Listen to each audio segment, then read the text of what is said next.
I loved your piece in The Nation called Merchants of Death Could Make a Lot of Money Off a War in the Ukraine. And, the picture that it paints might be called extreme if it weren't so readily documentable. I mean, you're basically saying that we've got a confluence of politicians who are making bellicose talk about what's going on in Ukraine at the same time that we have a lot of arms dealers who would make a lot of money from conflict there. And that seems to me like we've heard this song before, man. I got to tell you, for about. Yes, I know.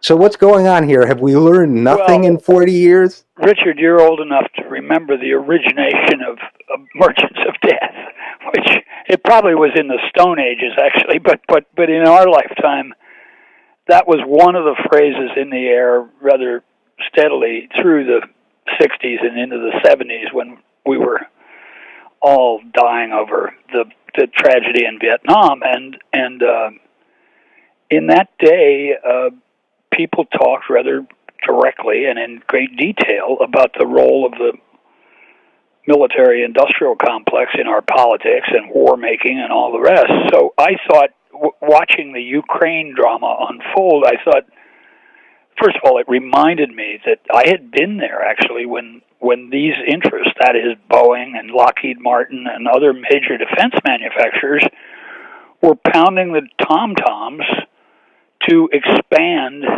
NATO eastward to Russia.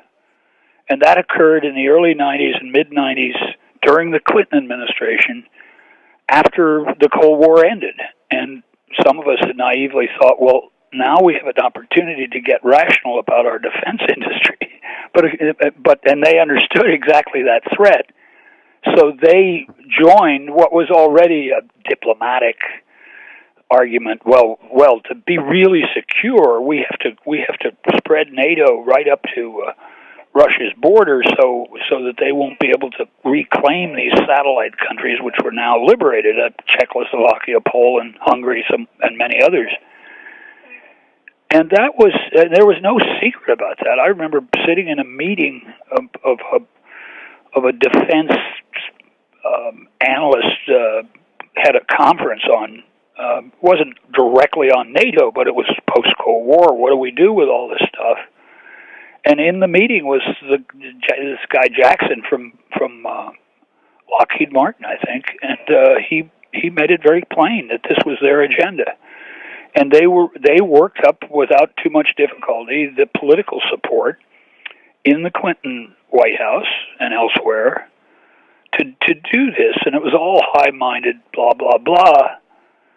But the opportunity was sales of F-16s and Hercules air transports and lots of missiles and lots of missile defenses and so on and so forth. And all Americans probably remember that period is, well, didn't Clinton cut the defense budget? And that's true, he did. But the hole was quickly filled with these new customers for American armaments.